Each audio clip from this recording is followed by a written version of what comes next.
आज 16 दिसंबर 2020 है और आज ही के दिन 1971 में पाकिस्तान की सेना ने भारतीय सेना के सामने बांग्लादेश में आत्मसमर्पण किया था। इसके बाद बांग्लादेश का निर्माण हुआ था। उस समय वह पूर्वी पाकिस्तान कहा जाता था। तो इस दिन को हम विजय दिवस के रूप में मनाते हैं और तत्कालीन प्रधानमंत्री श्रीमती इंदिरा गांधी की दृढ़ इच्छा शक्ति का ये नतीजा था, उनके कुशल नेतृत्व का ही ये नतीजा था कि हमने जो है एक असामान्य कार्य किया, जो कि मानवता के हित में था, जो कि लोकतंत्र के हित में था और हमारे राष्ट्रवाद का भी प्रतीक था। वास्तव में जिन आधुनिक लोकतांत्रिक मूल्यों के आधार पर हम काम कर रहे थे और जवाहरलाल नेहरू के नेतृत्व में जिन मानवतावादी लोकतांत्रिक मूल्यों के आधार पर हम काम कर रहे थे, उसी के आधार पर जो है श्रीमती इंदिरा गांधी के नेतृत्व में यह विजय यात्रा संपन्न हुई थी।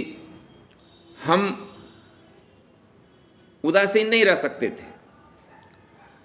न तो हम राष्ट्रीय समस्याओं के प्रति उदासीन रह सकते हैं अपने इस आधुनिक लोकतंत्र में, न हम राष्ट्रीय समस्याओं के प्रति उदासीन रह सकते हैं, न हम पड़ोसी देशों के प्रति उदासीन रह सकते हैं और इस विश्व में घटित होने वाली किसी भी घटना के प्रति हम उदासीन नहीं रह सकते हैं, क्योंकि प्राचीन काल से ही हमारे देश में यह उद्घोष रहा है, वसुधैव कुटुंबकम की भावना रही है। तो जवाहरलाल नेहरू ने हमें जो रास्ता दिखाया था आधुनिक लोकतंत्र का, मानवतावादी अवधारणा का, और इस आधुनिक लोकतंत्र में ही आधुनिक राष्ट्र राज्य की परिकल्पना भी है। तो इस प्रकार से एक राष्ट्र राज्य का निर्माण हुआ बांग्लादेश का। तो यह श्रीमती इंदिरा गांधी के कुशल नेतृत्व, उनकी दृढ़ इच्छा शक्ति का ही परिणाम था कि हमने यह एक अप्रतिम कार्य किया, एक अद्वितीय कार्य किया। अन्यथा हम उदासीन भी रह सकते थे, हम डर भी सकते थे, लेकिन नहीं। और जहाँ की कांग्रेस में उस समय तमाम नेताओं ने, क्योंकि कांग्रेस का 1969 ईस्वी में विभाजन भी हो चुका था, तमाम नेताओं ने श्रीमती इंदिरा गांधी के नेतृत्व पर प्रश्न चिन्ह खड़ा किए थे।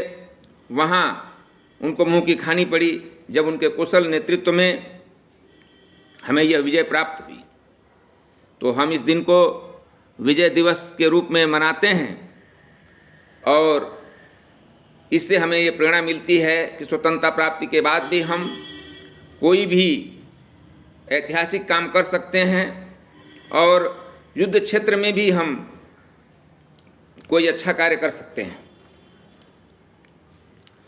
लेकिन आज ये बहुत ही दुर्भाग्यपूर्ण स्थिति है कि देशभक्ति का सारा ठेका जो है भारतीय जनता पार्टी ने ही ले रखा है। खास करके वर्तमान नेतृत्व जो है उसने देशभक्ति का सारा ठेका ले रखा है। आज हम देख रहे हैं कि आज विजय दिवस के अवसर पर भी नाटक शुरू हो गया है, देशभक्ति का नाटक शुरू हो गया है।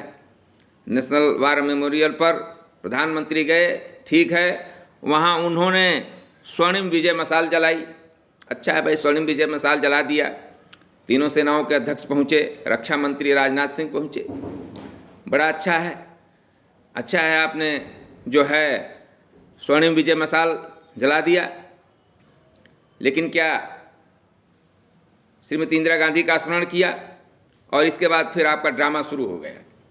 जिस प्रकार से धर्म के नाम पर राजनीति करने वाली ये पार्टी भारतीय जनता पार्टी जो है हर समय नाटक ही करती रहती है, क्योंकि जैसे धर्म के नाम पर ढोंग पाखंड अधिक होता है, दिखावा अधिक होता है, छल किया जाता है, वैसे ही धर्म के नाम पर राजनीति करने वाले भी छल करते हैं। और उसी क्रम में जो है इन्होंने एक नया ड्रामा जो है आज शुरू कर दिया। जैसे कि पहले राम मंदिर आंदोलन के नाम पर और तमाम इसी तरह के कार्यक्रमों के नाम पर देश में नाटक करते रहे हैं, तमाम यात्राएं निकालते रहे हैं। अब देशभक्ति का सारा ठेका इन्होंने ही ले रखा है। वहाँ जो है उस मशाल से 4 मशालें और जलाई गई और एक नाटक शुरू हो रहा है। सारे देश में जो है ये मशालें ले जाई जाएंगी और इस वर्ष को स्वर्णिम विजय वर्ष के रूप में मनाया जाएगा। यानी सारा ठेका जो है देशभक्ति का, देश प्रेम का और राष्ट्रवाद का सारा ठेका इन्होंने ही ले रखा है। देश के गौरव का, देश के स्वाभिमान का सारा ठेका इन्होंने ही ले रखा है। मुझे अच्छी तरह से याद है कि 2014 में जब ये प्रधानमंत्री बने, उसके कुछ दिनों बाद ही मंगलयान का प्रक्षेपण होने वाला था। ये तुरंत वहाँ पहुँच गए। इनके जाए बिना जो है वो प्रक्षेपण होता ही ना। यानी ये लोगों का जो सिद्धांत है, जो मूलभूत सिद्धांत है, वो बहुत ही गलत है, बिल्कुल गलत है। इनका ये कहना है कि जो हिंदुत्ववादी राजनीति को मानने वाले लोग हैं, यानी जो हिंदुत्व को मानने वाले लोग हैं, यानी कि जो धर्मनिरपेक्ष राष्ट्र की अवधारणा को नहीं मानते हैं, वास्तव में उनके अंदर ही देश प्रेम भी होता है और वे ही विकास चाहते हैं। आज इस देश में जितना विकास हुआ है, इस देश ने विज्ञान तकनीक के क्षेत्र में जितनी तरक्की किया है, हर क्षेत्र में जितनी तरक्की किया है, सब कांग्रेस के शासनकाल में ही हुआ है। तो फिर इनका क्या योगदान है? ये किस चीज़ का ड्रामा करते हैं? हर समय विकास का ड्रामा करते हैं। और मंगलयान, फिर इन्होंने चंद्रयान प्रक्षेपित किया और चंद्रयान का अभियान का असफल भी हो गया। यानी कि क्या मंगलयान जो है कि प्रक्षेपण के समय उनका वहाँ जाना जरूरी था? फिर हर समय इनका ड्रामा चलता रहता है। तो देखिए, ये ड्रामेबाजी करने से न तो देशभक्ति बढ़ेगी और न तो देश में लोकतंत्र का विकास होगा। आप लोगों को मालूम होना चाहिए कि इस आधुनिक एकीकृत सशक्त भारत का निर्माण जो है जवाहरलाल नेहरू के नेतृत्व में ही हुआ है और आधुनिक लोकतांत्रिक मूल्यों के आधार पर ही हुआ है। और आप लोग आधुनिक लोकतांत्रिक मूल्यों को मानते नहीं, धर्मनिरपेक्ष राष्ट्रीय अवधारणा को नहीं मानते हैं। ड्रामेबाजी करने से, नाटक करने से जो है देशभक्ति नहीं होगी। अब स्वर्णिम विजय वर्ष मनाने जा रहे हैं, 4 मसालें जो हैं वो पूरे देश में घूमेंगी और उन मसालें जो हैं उन गाँव में भी जाएंगी जहाँ की इस युद्ध में जवान शहीद हुए थे। तो ये सब नाटक करने से, सब ड्रामा करने से देशभक्ति नहीं बढ़ेगी, देश प्रेम नहीं बढ़ेगा, न तो इससे कोई हिंदुत्व का हित होने वाला है। आज इस एकीकृत सशक्त भारत का निर्माण जो है आधुनिक भारत के निर्माता जवाहरलाल नेहरू के नेतृत्व में ही हुआ है, जिन्होंने कि कहा कि इस विविधता वाले देश को लोकतांत्रिक ढांचे में ही बांधा जा सकता है। लेकिन आप लोग लोकतंत्र की मूलभूत अवधारणा को ही नहीं मानते, क्योंकि आप लोग तो धर्म के नाम पर राजनीति करना चाहते हैं, सांप्रदायिकता के नाम पर राजनीति करना चाहते हैं और इस सांप्रदायिक राजनीति से इस देश का कभी भी एकीकृत सशक्त स्वरूप जो है सुरक्षित नहीं रह सकता है। बिना लोकतंत्र के हम सशक्त एकीकृत भारत की कभी कल्पना नहीं कर सकते हैं। और जो यह स्वरूप है, इसका जो धर्मनिरपेक्ष स्वरूप है, हमारा जो धर्मनिरपेक्ष राष्ट्र है, अगर इस अवधारणा को आप लोग मटिया मेट करने पर उतारू हैं, जैसा कि मोदी और इसके बाद योगी, और इस प्रकार से आप लोग जो है जो धर्म की राजनीति को जोड़ रहे हैं, धर्म को राजनीति से जोड़ रहे हैं, यानी कि इस आधुनिक विश्व में बड़ी मुश्किल से धर्मतंत्र और राजतंत्र के चंगुल से मुक्त करके इस लोकतंत्र का विकास हुआ है। और आप लोग जो है धर्मतंत्र और को फिर से स्थापित करना चाह रहे हैं। तो ये धर्मतंत्र जो है लोकतंत्र के लिए घातक होगा, और अगर लोकतंत्र के लिए घातक होगा तो ये लोकतंत्र के कारण ही, यानी कि प्रभुसत्ता जनता के हाथों में है, इसी कारण जो है इस देश का एकीकृत सशक्त स्वरूप बना हुआ है, इस देश का एकीकरण हुआ है, बड़ी मुश्किल से हुआ है। तो कहने का अर्थ ये है कि आधुनिक अवधारणा के आधार पर ही इस देश का एकीकरण हुआ है और इस सशक्त एकीकृत भारत का निर्माण हुआ है। और बिना लोकतंत्र के इस देश का एकीकरण हो ही नहीं सकता था। जिस एकीकृत सशक्त भारत में आप लोग आज भारत माता की जय बोल रहे हैं, वंदे मातरम बोल रहे हैं, वह लोकतंत्र की अवधारणा पर ही आधारित है। और बड़ी मुश्किल से आधुनिक युग में धर्मतंत्र राजतंत्र के चंगुल से मुक्त करके लोकतंत्र विकसित हुआ है।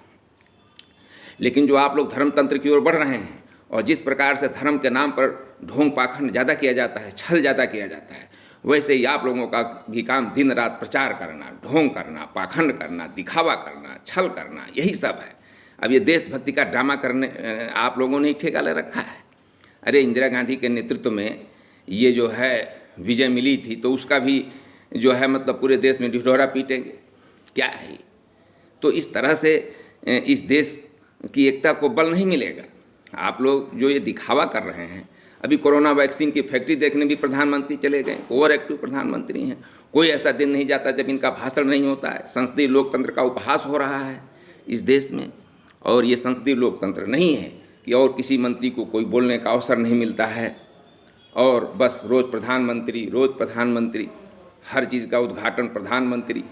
तो यह संसदीय लोकतंत्र के लिए ठीक नहीं है, यह हमारी इस लोकतांत्रिक व्यवस्था के लिए ठीक नहीं है और हमारे इस